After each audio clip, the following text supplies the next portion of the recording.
இப்போ நம்ம என்ன பார்க்க போறோம்னா, முதல் சிம்பிளா நான் சொல்லிடுறேன், ஓகேங்களா?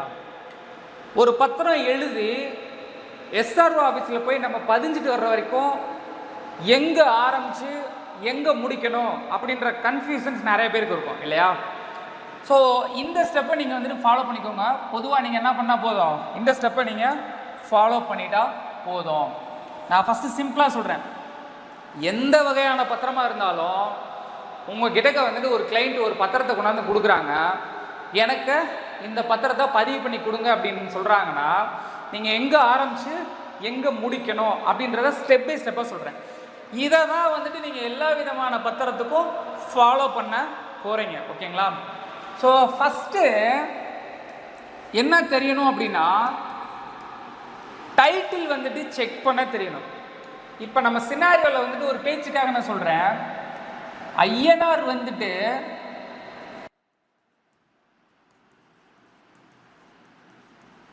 முத்துராஜாவுக்கு விற்கிறாரு அப்படின்னு வச்சுக்கலாம். ஐயனார் முத்துராஜான்றவருக்கு ஒரு சொத்தை விற்கிறாரு அப்படின்னு வச்சுக்கலாம், ஓகேயா? ஒரு ஒரு ஒரு பேச்சுக்கு நம்ம சொல்கிறோம். அப்போ முத்துராஜா வந்துட்டு உங்ககிட்ட ஒரு பத்திரத்தை கொடுக்குறாரு. சார், எனக்கு வந்துட்டு பத்திரம் பதியணும், இதுக்கு எவ்வளோ ஃபீஸ் ஆகும் அப்படின்றத நீங்கள் சொல்லுங்கள் அப்படின்னு அவ்வளோதான் அவங்க சொல்லுவாங்க கிளைண்ட்டு, ஓகேயா? கூடுதலாக என்ன சொல்லுவாங்க, நான் வந்து விலைக்கு வாங்குறேன், இல்லைன்னா தான செட்டில்மெண்ட் பத்திரம் போடுங்க, இல்லைன்னா வந்துட்டு பாகப்பிரிவினை பத்திரம் போடுங்க அப்படின்னு ஒரு சிலர் சொல்லுவாங்க. ஒரு சிலர் வந்துட்டு என்னன்னுலாம் சொல்ல மாட்டாங்க. வருவாங்க, நாங்கள் அண்ணன் தம்பிங்க இருக்கோம், எங்கள் அப்பாவோட சொத்து, எங்கள் அப்பா பேரில் சொத்து இருக்குது, பாகப்பிரிவினை பண்ணிக்கணும்னு வாங்க, இல்லைன்னா வந்துட்டு நான் இவர்கிட்ட சொத்தை வாங்க போகிறேன், உயிர் எழுத போகிறேன் அப்படின்னு சொல்லுவாங்க. ஒரு சிலர் எதுவுமே சொல்ல மாட்டாங்க. அப்போது இந்த சினாரியோவில் வந்துட்டு ஐயனார் முத்துராஜுக்கு என்ன பண்ணுறாரு அப்படின்னா வந்துட்டு சொத்து எழுதி கொடுக்குறாரு அப்படின்னு வச்சுக்கலாம். எந்த டைப்பான பத்திரம் உங்களுக்கு வருது அப்படின்னாலும் நீங்கள் இதை தான் ஃபாலோ பண்ண போகிறீங்க, ஓகேங்களா? ஃபஸ்ட்டு டைட்டில் செக் பண்ண போகிறீங்க. அப்படின்னா என்னென்னா, ஐயனார் தான் முத்துராஜாவுக்கு பத்திரத்தை எழுதி கொடுக்க போகிறாரு. அப்போது ஐயனாருக்கு எழுதி கொடுக்கறதுக்கு அந்த சொத்தில் உரிமை இருக்கா இல்லையா, அவருக்கு அந்த சொத்தில் ரைட்ஸ் இருக்கா இல்லையா அப்படின்றத பார்க்கணும் இல்லையா? அவருக்கு ரைட்ஸ் இருந்தால் தானே அவர் எழுதிய கொடுக்க முடியும், ஆமாம் தானே? அப்போது ஐயனாருக்கு சொத்தினுடைய டைட்டிலை வந்துட்டு செக் பண்ண போகிறீங்க. நம்பர் 1 நான் ஷார்ட்டாக சொல்கிறேன், அப்புறமேல் 1 by 1 தெளிவாக பார்க்கலாம்.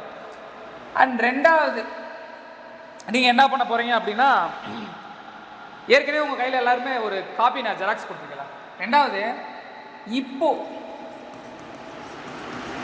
என்ன டைப்பான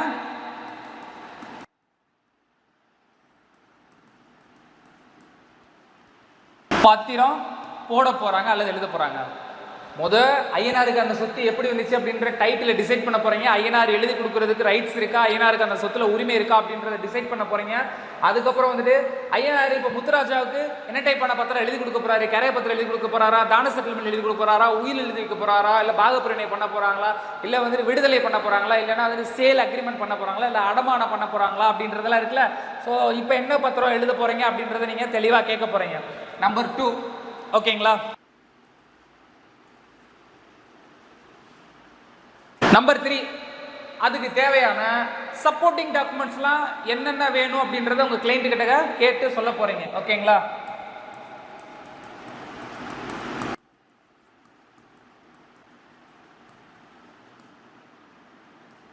சப்போர்ட்டிங் டாக்குமெண்ட்ஸ்லாம் என்னென்ன வேணும்? ஃபார் எக்ஸாம்பிள் வந்துட்டு பட்டா, சிட்டா, அடங்கல், இல்லைன்னா வந்துட்டு plan approval, site approval, building approval, இந்த மாதிரி வந்துட்டு என்னென்ன சப்போர்ட்டிங் டாக்குமெண்ட்ஸ் வேணும். சில நேரத்தில் வந்துட்டு டெத் சர்டிஃபிகேட் தேவைப்படும், சில நேரத்தில் வந்து லீகல் ஹெல்ப் தேவைப்படும். இதெல்லாம் அந்த பத்திரம் எழுதுறதுக்கு என்னென்ன சப்போர்ட்டிங் டாக்குமெண்ட்ஸ் வேணும் அப்படின்றதெல்லாம் வந்து நீங்கள் சொல்ல போகிறீங்க, ஓகேங்களா? அண்ட் நம்பர் 4, உங்கள் கிளைண்ட்டு கிட்டக்க இப்போ ஃபஸ்ட்டு என்ன சொல்லணும், முத்துராஜா தான் உங்கள் கிட்டக்க வர்றாரு அப்படின்னா முத்துராஜா கிட்ட சொல்லணும், சார் என்ன டைப்பான பத்திரம் எழுத போகிறீங்க எப்படின்னு கேட்க போகிறீங்க. அவர் சொல்ல போகிறாரு, இதெல்லாம் உங்கள்கிட்ட இருக்கா சார் அப்படின்னு கேட்க போகிறீங்க. பத்திரம் எழுதுறதுக்கு அவர் எல்லா டாக்குமெண்ட் என்கிட்ட இருக்குது சார், நீங்கள் என்னென்ன கேட்குறீங்களோ சப்போர்ட்டிங் டாக்குமெண்ட் அதெல்லாம் இருக்குது அப்படின்னு சொல்ல போகிறாரு. அதுக்கப்புறம் நீங்கள் என்ன பண்ண போகிறீங்க, அந்த சொத்துக்கு மார்க்கெட் வேல்யூ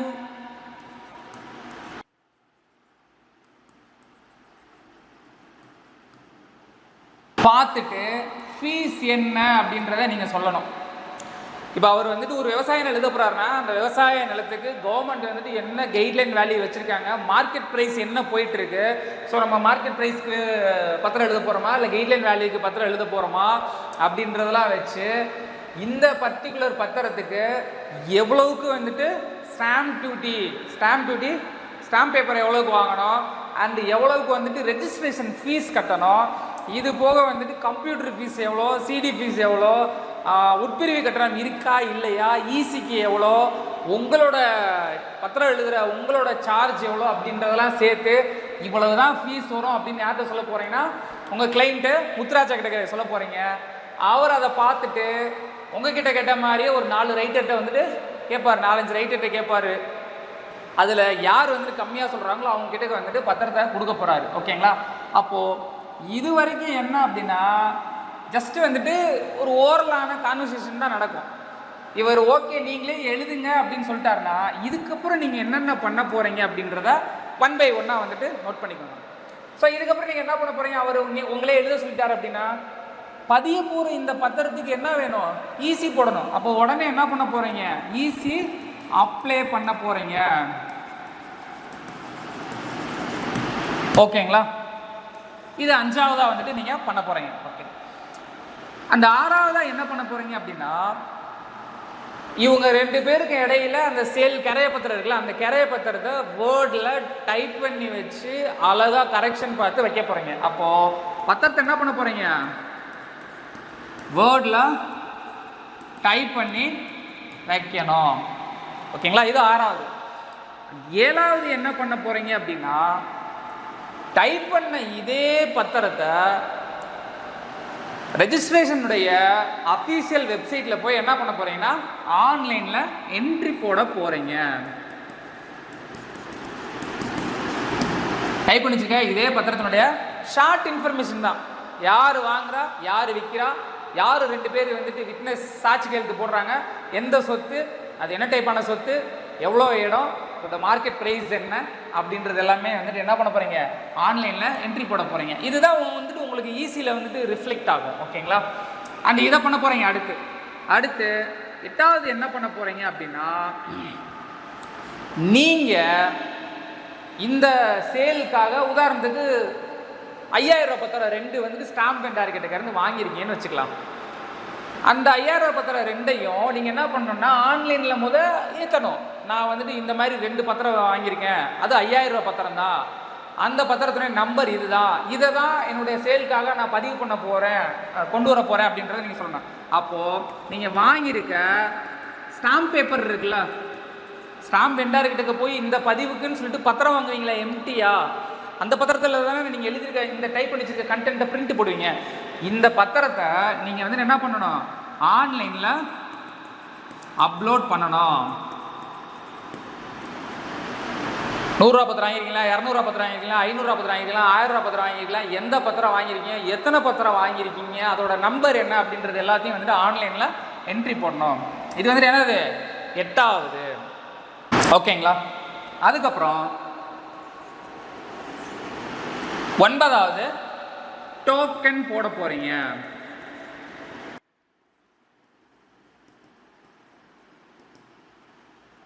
எஸ்ஆர் ஆஃபீஸில் நீங்கள் எந்த ஒரு பதிவுக்கு போகிறீங்கனாலும் சரி, சொத்து சம்மந்தமான பதிவுக்கு போகிறீங்க அப்படின்னாலும் சரி, இல்லைன்னா வந்துட்டு மேரேஜினுடைய பதிவுக்கு போகிறீங்கனாலும் சரி, இந்த மாதிரி எந்த பதிவுக்கு நீங்கள் போகிறீங்கனாலும் டோக்கன் போட்டுட்டு தான் போகணும். அப்போ டோக்கன் வந்துட்டு எப்படி போடணும் அப்படின்றத தெரிஞ்சு போகிறீங்க. 9ஆவது அண்ட் 10ஆவது என்ன பண்ண போகிறீங்க, இந்த பத்திரத்துக்கு எவ்வளோ ஃபீஸ் கட்டணும் கவர்மெண்ட்டுக்கு அப்படின்றத பார்த்துட்டு அந்த ஃபீஸ் எல்லாம் என்ன பண்ண போகிறீங்க ஆன்லைன்லேயே பேமெண்ட் பண்ண போகிறீங்க. இது 10ஆவது. இதை நீங்கள் முன்ன பின்ன பண்ணுறாங்க பண்ணிக்கலாம். நான் முன்னாடியே ஃபீஸ் கட்டிக்கிறேன் அப்புறமேல் வந்துட்டு டோக்கன் போடுறேன் அப்படின்னாலும் போட்டுக்கலாம், இல்லை நான் முதல் டோக்கன் போடுறேன் அப்புறமேல் வந்துட்டு ஃபீஸ் கட்டுறேனாலும் கட்டிக்கலாம். பட் இதெல்லாம் வந்துட்டு ஆர்டராக தான் பண்ணணும். நான் முதல்ல டோக்கன் போட்டு அப்புறமேல் இது ஆன்லைனில் என்ட்ரி போடுறேன்னா அப்படிலாம் போட முடியாது. பத்திரத்தை வந்து டைப் பண்ணி வச்சுக்க போகிறீங்க, ஆன்லைனில் என்ட்ரி போட போகிறீங்க. என்ட்ரி போட்டதுக்கப்புறம் தான் இந்த பத்திரத்துக்கு இந்த ஸ்டாம்ப் பேப்பர் தான் நான் யூஸ் பண்ண போகிறேன்றதை சொல்ல போகிறீங்க. அதுக்கப்புறம் வந்துட்டு இந்த பத்திரத்துக்கு எனக்கு இத்தனாம் தேதி இத்தனை மணிக்கு டோக்கன் வேணும்னு அப்ளை பண்ண போகிறீங்க. இந்த பத்திரத்துக்கு நான் வந்துட்டு இவ்வளோக்கு ஃபீஸ் கட்டுறேன் அப்படின்னு ஃபீஸை கட்ட போகிறீங்க. அண்ட் 11வது என்னென்னா, இந்த ப்ராசஸ்லாம் முடிஞ்சதுக்கப்புறம் டைப் பண்ணி வச்சுருக்கீங்களே, நீங்கள் இங்கே வேர்ட் ஃபார்மெட்டில் டைப் பண்ணி வச்சுருக்கீங்களே, இதை நீங்கள் வாங்கியிருக்க இந்த ஸ்டாம்ப் பேப்பரில் பிரிண்ட்டை போட போகிறீங்க. பிரிண்ட்டை போட்டுட்டு அந்த மஞ்சள் கலர் அட்டை இருக்குல்ல, ஓகேயா, அந்த மஞ்சள் கலர் அட்டைக்குள்ள ஒரு நிமிஷம்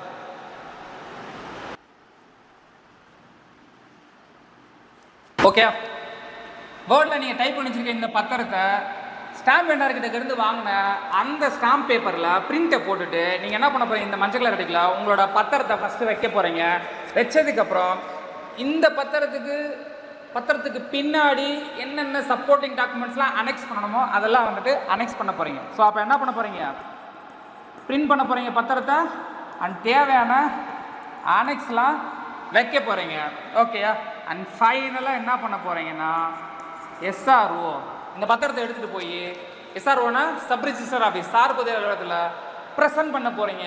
ப்ரெசென்ட் பண்ணிவிட்டு அங்கே சில நடைமுறைகள் இருக்கும், அதை முடிச்சுட்டு ஃபிங்கர் வச்சுட்டு ஃபோட்டோ எடுத்துகிட்டு பத்திரத்தை பதிவு பண்ணிவிட்டு வர போகிறீங்க. எஸ்ஆர்ஓ ஆஃபீஸை விசிட் பண்ணி ப்ரெசென்ட் பண்ண போகிறீங்க.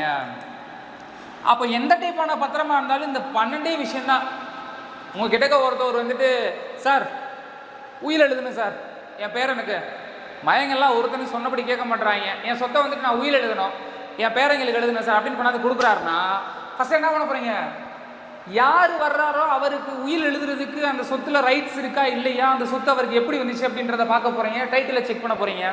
அதுக்கப்புறம் வந்து இப்போ என்ன எழுத போகிறாரு, அவரே சொல்லிட்டாரு உயில் தான் எழுத போகிறேன்னு. ஓகே, அதுக்கு என்னென்ன சப்போர்ட்டிங் டாக்குமெண்ட் வேணும் அப்படின்றத அவரை நீங்கள் கேட்க போகிறீங்க. எல்லாமே இருக்கா, இல்லைன்னா ரெடி பண்ணிட்டு வாங்க அப்படின்னு சொல்ல போகிறீங்க. எல்லாமே இருக்குன்னு சொன்னார்னா அதுக்கு எவ்வளோ செலவாகும் சார், இவ்வளோ ஃபீஸ் ஆகும்னு சொல்ல போகிறீங்க. அவர் ஓகேங்க நீங்களே எழுதுங்க அப்படின்னு சொல்லிட்டாருன்னா அடுத்து நீங்கள் என்ன பண்ண போகிறீங்க, ஈசி வந்துட்டு அப்ளை பண்ண போகிறீங்க. அந்த ஈசி வந்துட்டு மேனுவல் ஈசி போடணுமா கம்ப்யூட்டர் ஈசி போடணுமான்னு டிசைட் பண்ண போகிறீங்க. அதுக்கப்புறம் வந்துட்டு உயிலை டைப் பண்ணி ரெடியாக வச்சுக்க போகிறீங்க.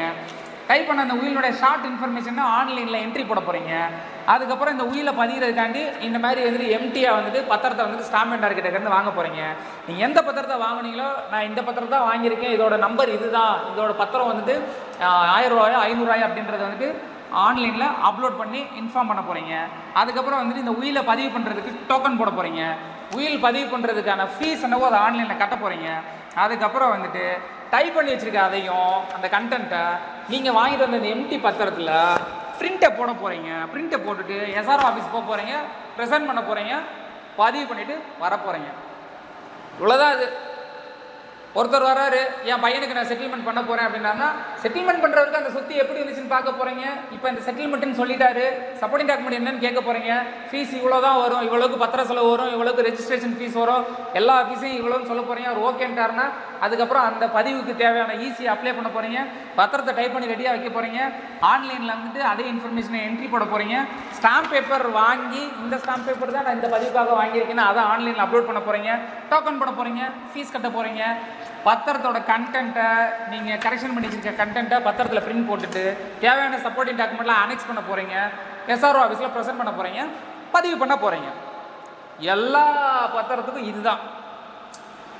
இப்போ என்னன்னா இவ்வளோதானா, 12 விஷயம் தானா, ரொம்ப சிம்பிளாக இருக்கே அப்படின்னு நம்மளுக்கு தோணுதுல.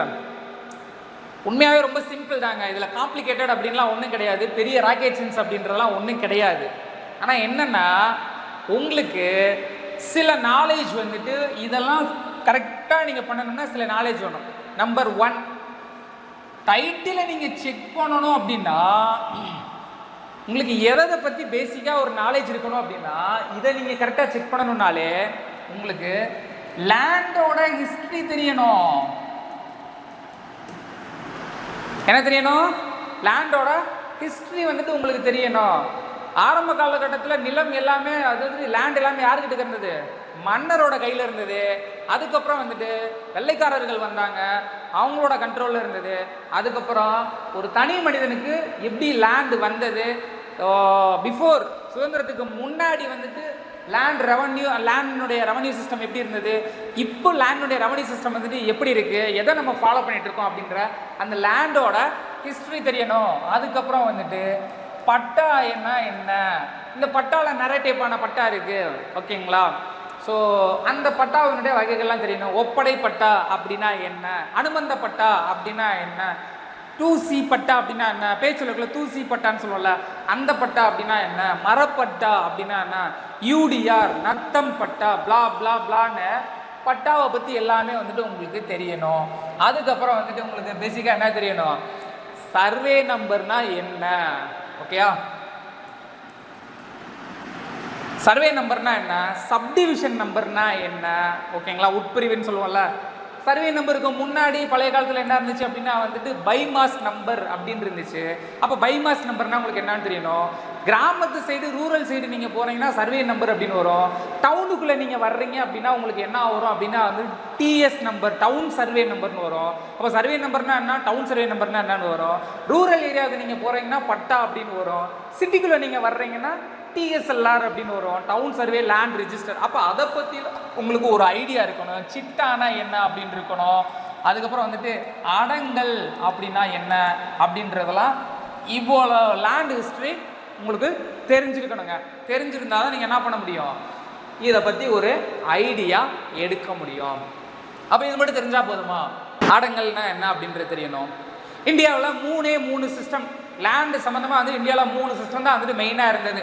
அப்போ அது என்னென்ன சிஸ்டம் அப்படின்றத வந்துட்டு தெரிஞ்சிருக்கணும். ஸோ ஜமீன்தாரி சிஸ்டம், அப்போ ஜமீன்தாரி சிஸ்டம்னா என்னன்றது உங்களுக்கு தெரியணும். மகள்வாரி சிஸ்டம் அப்படின்னா என்னன்னு உங்களுக்கு தெரியணும். ரயத் வாரி சிஸ்டம் அப்படின்னா என்னன்னு உங்களுக்கு தெரியணும். இப்போ நம்ம தமிழ்நாட்டில் ஃபாலோ பண்ணிட்டு இருக்கிறது ரயத் வாரி சிஸ்டம் தான் வந்துட்டு ஃபாலோ பண்ணிட்டு இருக்கோம். அப்போ இதெல்லாம் வந்துட்டு தெரியணும். நம்ம எந்த வயசில் உட்காந்து கற்றுட்டு இருக்கோம் இதெல்லாம், இந்த ஜமீன்தாரி சிஸ்டம், மகள்வாரி சிஸ்டம், ரைத்வாரி சிஸ்டம்லாம் நம்ம எந்த வயசில் கற்றுட்டு இருக்கோம், 30 வயசுக்கு மேலே உட்காந்து கற்றுட்டு இருக்கோம். இன்னைக்கு இது வந்துட்டு தமிழ்நாடு கவர்மெண்ட்னுடைய ஸ்டேட் போர்டு புக்கு வாங்கி பாருங்க. 7th ஸ்டாண்டர்ட் படிக்கிற, ஐ திங்க் 7th 8th நினைக்கிறேன், 8th ஸ்டாண்டர்ட் படிக்கிற ஒரு புக்கில் வந்துட்டு ஜமீன்தாரி சிஸ்டம்னா என்ன, மகள்வாரி சிஸ்டம்னா என்ன, ரைத்வாரி சிஸ்டம்னா என்னன்னு 8th ஸ்டாண்டர்ட் படிக்கிற பையன் வந்துட்டு இந்த சிஸ்டம்லாம் படிச்சுட்டு இருக்கான். ஆனால் நாம் எப்போ உட்காந்து படிக்கிறோம், 30 வயசுக்கு மேலே உட்காந்து இதை படிச்சுட்டு இருக்கோம். அப்போ இதெல்லாம் தெரிஞ்சாதான் என்னென்னா உங்களுக்கு வந்துட்டு டைட்டில் டிசைட் பண்ணுறது, அவருக்கு பட்டா மூலியமாக தான் அந்த சொத்து வந்திருக்குன்னா அது கரெக்டாக வந்திருக்கா இல்லையா அப்படின்றதெல்லாம் வந்து உங்களால் செக் பண்ண முடியும். இப்போ என்ன பத்திரம் எழுதணும் அப்படின்றது நம்ம கேட்டோம்ல. அப்போ இதுக்கு உங்களுக்கு என்ன தெரிஞ்சிருக்கும்னா, ரெஜிஸ்ட்ரேஷன் ஆக்ட் அப்படின்னா வந்துட்டு என்னன்னு தெரிஞ்சிருக்கணும். இப்போ என்ன பத்திரம் எழுதணும் அப்படின்னா என்னென்ன டைப்பான பத்திரங்கள் இருக்குது, பாக பிரிவினை, உயில், தான செட்டில்மெண்ட்டு, கிஃப்ட்டு, அதுக்கப்புறம் வந்துட்டு பிழை திருத்தம், பவர் பத்திரம், சம்மத பத்திரம், இந்த மாதிரி வந்துட்டு என்னென்ன டைப்பான பத்திரங்கள்லாம் இருக்குது அப்படின்றத உங்களுக்கு தெரிஞ்சிருக்கணும். அப்படி தெரிஞ்சாதான் உங்களால் என்ன பண்ண முடியும் அப்படின்னா வந்துட்டு இந்த பர்டிகுலர் 2வது பாயிண்ட் வந்து நீங்கள் ஃபுல்ஃபில்லாக வந்துட்டு கிராஸ் பண்ண முடியும், ஓகேங்களா. அதுக்கு இவ்வளோ விஷயம் வந்து ரெஜிஸ்ட்ரேஷன் ஆக்ட் தெரிஞ்சிருக்கணும். அதுக்கப்புறம் வந்துட்டு டைப்ஸ் ஆஃப் டீடு இதெல்லாம் பற்றி உங்களுக்கு தெரிஞ்சிருக்கணும். அண்ட் அதுக்கப்புறம் என்னென்னா 3வது வந்துட்டு சப்போர்ட்டிங் டாக்குமெண்ட்ஸ் வந்துட்டு என்னென்ன வேணும் அப்படின்றது தெரிஞ்சுக்கணும். சப்போர்ட்டிங் டாக்குமெண்ட்ஸ் அப்படின்னா 2 சினாரியோ இருக்குது. இடத்தினுடைய ஓனர் டைரெக்டாக வர்றாரா இல்லையா எழுதுறதுக்கு, அந்த சினாரியோவில் வந்துட்டு ஒரு சப்போர்ட்டிங் டாக்குமெண்ட் வேணும். என்ன டைப்பான சொத்து வந்துட்டு எழுத போகிறாங்க அதுக்கேற்ற மாதிரி வந்துட்டு சில சப்போர்ட்டிங் டாக்குமெண்ட்ஸ்லாம் வேணும். இப்போ ஃபார் எக்ஸாம்பிள் வந்துட்டு ஒருத்தவர் வந்துட்டு இப்போ உதாரணத்துக்கு ஏ இருக்கார், ஏபிசின்னு 3 பேர் இருக்காங்கன்னு வச்சுக்கலாம். இவங்களோட அப்பா வந்துட்டு இறந்து போயிட்டார். இப்போ இந்த ஏபிசிலாம் வந்துட்டு உங்ககிட்ட பாகப்பிரிவினை, அவங்க அப்பா பேரில் உள்ள சொத்தை இந்த அண்ணன் தம்பி 3 பேரும் பாகப்பிரிவினை பண்ண வர்றாங்க அப்படின்னா இதுக்கு உங்களுக்கு என்ன தேவை, பாகப்பிரிவினை பண்ணணும் வரணும் அப்படின்னாலே வந்துட்டு உங்களுக்கு மெயினாக என்ன தேவைன்னா அந்த ஏபிசியுடைய அப்பாவுடைய டெத் சர்டிஃபிகேட் வேணும். அந்த இறந்து போன நபருக்கு இவங்க 3 பேர் மட்டும்தான் பசங்க, இல்லை இவங்க 3 பேர் மட்டும்தான் பிள்ளைங்கள் அப்படின்றத நிரூபிக்கக்கூடிய லீகல் ஹெல்ஸ் வேணும். இந்த மாதிரி வந்துட்டு சப்போர்ட்டிங் டாக்குமெண்ட் இருக்குது. ஒரு பத்திரம் இருக்குது, அந்த பத்திரத்துக்கு வந்துட்டு ஒரிஜினல் ஓனர் நான் வச்சுக்கலாம். நான் வந்துட்டு பத்திர ஆஃபீஸ்க்கு வர முடியல, போக முடியல, நான் எங்களுக்கு ஃபாரினில் கூட இருக்கேன் அப்படின்னா நான் இங்கே யாருக்காவது பவர் கொடுத்துட்டு போவேன். என் பேரில் உள்ள சொத்தெல்லாம் விற்கிறதுக்கோ அல்லது என் பேரில் சொத்து வாங்குறதுக்கோ 2க்கும் பவர் கொடுத்துட்டு போகலாம். அப்போ என் பேரில் உள்ள சொத்து விற்கிறதுக்கு வந்துட்டு நான் பவர் கொடுத்துட்டு போகிறேன்னா அவர் பவர் வரும்பொழுது அந்த பவர் என்ன பண்ணணும் அப்படின்னா லைஃப் சர்டிஃபிகேட் அப்படின்னு நினைக்கணும். லைஃப் சர்டிஃபிகேட்னா என்ன, எனக்கு பவர் கொடுத்த நபர் வந்துட்டு உயிரோட தான் இருக்காரு அப்படின்றதுக்கு அந்த மாதிரி வந்துட்டு என்னென்னா சில சப்போர்ட்டிங் டாக்குமெண்ட் வந்துட்டு இருக்கு. அப்போ இதுக்கு என்ன பண்ணணும்? லைஃப் சர்டிஃபிகேட் வைக்கணும். ஸோ இந்த மாதிரி என்னென்ன இருக்குது, என்னென்ன வைக்கணும். இப்போ ஃபார் எக்ஸாம்பிள் மனை பதிய வர்றீங்க அப்படின்னு வச்சுக்கோங்களேன். மனை பதிவு என்னென்னா நத்தனுக்குள்ளே உள்ள மனையை பதிய வர்றீங்கன்னா நோ இஷ்யூஸ். ஒரு நஞ்சையவோ புஞ்சையவோ வந்துட்டு லே அவுட் போட்டு பிளாட்டாக கன்வெர்ட் பண்ணுறீங்க அப்படின்னா அப்போ வந்துட்டு உங்களுக்கு சிஎம்டியை பற்றி உங்களுக்கு ஒரு ஐடியா வேணும், சிஎம்டியை பற்றி உங்களுக்கு தெரியணும், டிடிசிபி பற்றி உங்களுக்கு ஒரு ஐடியா வரணும், அதுக்கப்புறம் வந்துட்டு எல்பிஏ லோக்கல் பிளானிங் அத்தாரிட்டி அதை பற்றி உங்களுக்கு தெரியணும், தனிமனை அப்ரூவல்னால் என்ன, இதெல்லாம் உங்களுக்கு தெரிஞ்சாதான் வந்துட்டு சப்போர்ட்டிங் டாக்குமெண்ட் என்னென்ன கிளைண்ட்டுக்கிட்ட இருந்து கேட்கணும் அப்படின்றதுல நீங்கள் தெளிவாக முடியும். ஓகேங்களா? அண்ட் நம்பர் 4, உங்கள் கிளைண்ட்டுக்கிட்டக்க நீங்கள் ஃபீஸ் சொல்லணும். இந்த பத்திரத்துக்கு இவ்வளோ சொல்லுங்கள், பத்திரம் இவ்வளோ வாங்கணும், ரெஜிஸ்ட்ரேஷன் ஃபீஸ் இவ்வளோ கட்டணும், கம்ப்யூட்டர் ஃபீஸ் இவ்வளோ கட்டணும், ஈசிக்கு இவ்வளோ செலவாகும், வீடியோ ஃபீஸ் வந்து இவ்வளோ செலவாகும், பத்திரம் எழுதுகிற உங்களுக்கு எவ்வளோ ஃபீஸ் ஆகும், அது போக வந்து சில ஃபீஸ்லாம் இருக்குது. அந்த ஃபீஸ்லாம் சேர்த்து நீங்கள் எவ்வளோ செலவாகும்னு சொல்லணும்னா உங்களுக்கு என்ன தெரியணும் அப்படின்னா கைட்லைன், ஒவ்வொரு இடத்துக்கும் கைட்லைன் வேல்யூ பார்க்க தெரியணும். ஓகேங்களா? ஃபர்ஸ்ட் என்ன தெரியணும்? கைட்லைன் வேல்யூ எப்படி பார்க்கணும் அப்படின்றத தெரியணும். இந்த கைட்லைன் வேல்யூ அப்படின்றது நஞ்சைக்கு எப்படி பார்க்கணும், புஞ்சைக்கு எப்படி பார்க்கணும், மனைக்கு எப்படி பார்க்கணும், அந்த இடத்துக்கு மேலே வந்து பில்டிங் இருக்குன்னா அந்த பில்டிங்கு வேல்யூ எப்படி பார்க்கணும் அப்படின்றது எல்லாமே தெரியணும். அதுக்கப்புறம் உங்களுக்கு என்ன தெரியணும்னா முக்கியமாக வந்துட்டு